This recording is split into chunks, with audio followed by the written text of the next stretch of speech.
Hello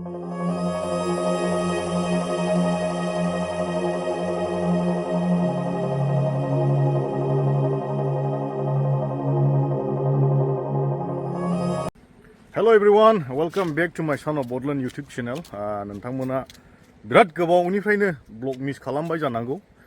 गोबाव जाबाय आंबो ब्लग लाबोया. ओमफ्राय दिनैहाय आंनि लकेल जोंनि जायगायावनो दङ. मोनसे बेखौ नायहरनानै लागोर. बाव थांगोन. आं दायो नैबे ब्रिजआव दङ. नोंथांमोना ब्रिजखौ हमनो हाखाबाय जानांगौ मा ब्रिजआव दङ. गोबाङानो बुंगासिनो दं मानो भिडिअ लाबोथारला आदा होननानैहाय. थ' नोंथांमोना दिनै भिडिअखौ नुनो मोनगोन. बांद्राय गोबाव लाबोआ गुसुंल' लाबोगोन. ओमफ्राय मानि थाखाय भिडिअआ नोंथांमोना दसे उनाव मोनथिनो थांगासिनो दङ. होमब्ला बे ब्रिजनिफ्रायहाय गाहायाव थांनो र'।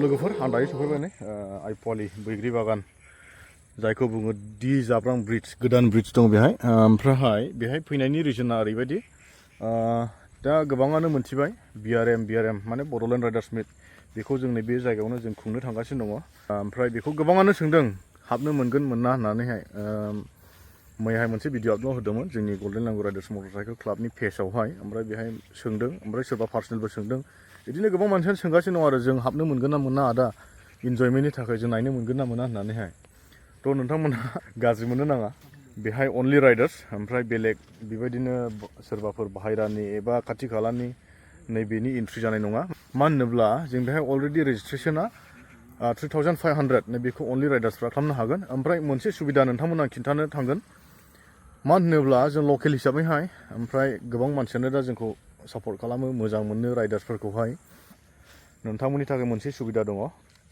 3500 नाव नोंथांमोना रेजिस्ट्रेसन खालामनो हागोन ओमफ्राय बेहाय एन्ट्रि खालामनो थाखायहाय नोंथांमोननो रयेल एनफिल्डनि बाइक थानांगोन जिखिया जा मडेलानो जाया मानो हिमालयान क्लासिक एनिथिं माने रयेल एनफिल्डनि जाथारनांगोन आरो ओमफ्राय बेहाय फुल गियार्स राइडिं गियार्सआव हाबनांगोन नोंथांमोना ओमफ्राय ओरैबायदि डिसिप्लिन भाबै सोलिनांगोन दा बे एरियायावनो जोङो खालामगोन बिराद मोजां जायगा बाहेरानि गोबां राइडार्सफोर फैगोन लाइक नर्थ इस्टनिफ्राय एभ्रि स्टेट नर्थ इस्टनिफ्राय फैजोबगोन आरो बेहाय आरो आउट अफ नर्थ इस्ट जोंनि इण्डियानिफ्रायनो फैगोन गोबां राइडार्स जों गोबां माने एक्सपेक्टेसन खालामनानै दङ जोंनि एक्सपेक्टेसननि बाराबो जाहैनो हागौ आरो जों जेसेबांनाखि खालामदों बेनिफ्रायहाय दा बेबायदिनो लोगोफोर ओमफ्राय रेजिस्ट्रेसना जाखाबाय गाबोननिफ्रायहाय 1थायाव जोंना रेजिस्ट्रेसना अपेन जागोन रेजिस्ट्रेसन लिंकआ अलरेडि जोङो मा होनो जोंनि क्लाबनि पेजआव जों आपल'ड होनानै दङ नोंथांमोना क्लाबनि पेजआव थांनानै नायनो हागोन ओमफ्राय बेनिफ्रायनो रेजिस्ट्रेसन खालामनो हागोन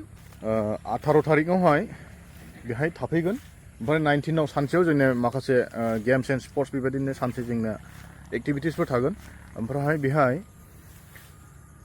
हरावहाय माने 2 नाइट्स जायो नालाय 2 नाइट्सआवबो जोंना मोननै कनसार्ट दङ एकदमबारे बाहेरानि बिराद मोजां आर्टिस्टफोर जों बेहाय लाइन आप बानायनानै दोनखाबाय बिराद इन्टारेस्टिं ब्लगआव नुगोन गासैखौबो आं ब्लगआवनो होगोन नोंथांमोना नेनानै था ओमफ्राय दा बेबायदिनो बारा गोलाव बुंनो थाङा जों बेहाय मोनसे अफिसियेल भिडिअ जों बानायफैदों बे अफिसियेल भिडिअआवहाय नोंथांमोना नैबे मा होनो बे बेनु बेनि फुल 360 भिउ आं नोंथांमोननो लाबोनो थांगासिनो दङ ड्रनजोंहाय निसय नोंथांमोना बेखौ नायलांगोन ओमफ्राय बिराद मोजां भिउनि सिनारिखौ नुनो मोनगोन बिदिब्ला नायलांनिथ'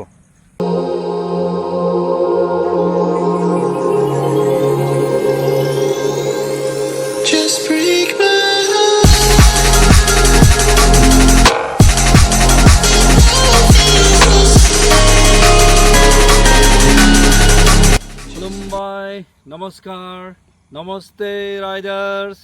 We the Bodoland Riders Motorcycle Club are glad to announce you the 5th edition of Bodoland Riders Meet 2025.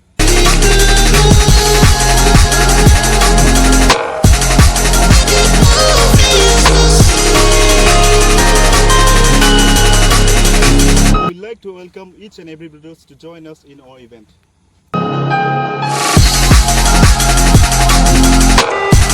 And be a part and witness the beauty of Sirang BTR. on January 18 and 19, 2025.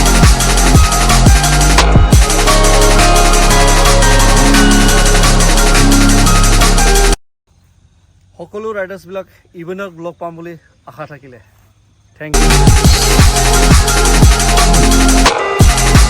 आशा करते हैं आप सभी को मिलेंगे।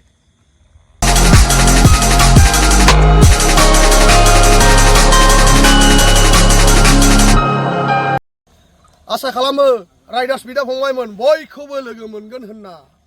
So we are opening the registration on 20th of this October. So see you soon and stay tuned. Chasing the feelings from ghosts in the sky. I hope they don't mind. I need you near. Something to hold, someone I can call mine. Please don't break my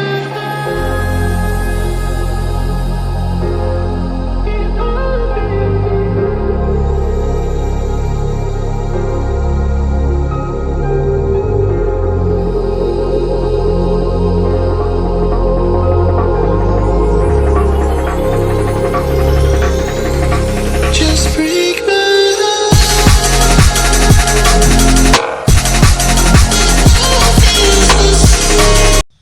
Two wheels one destination रंजा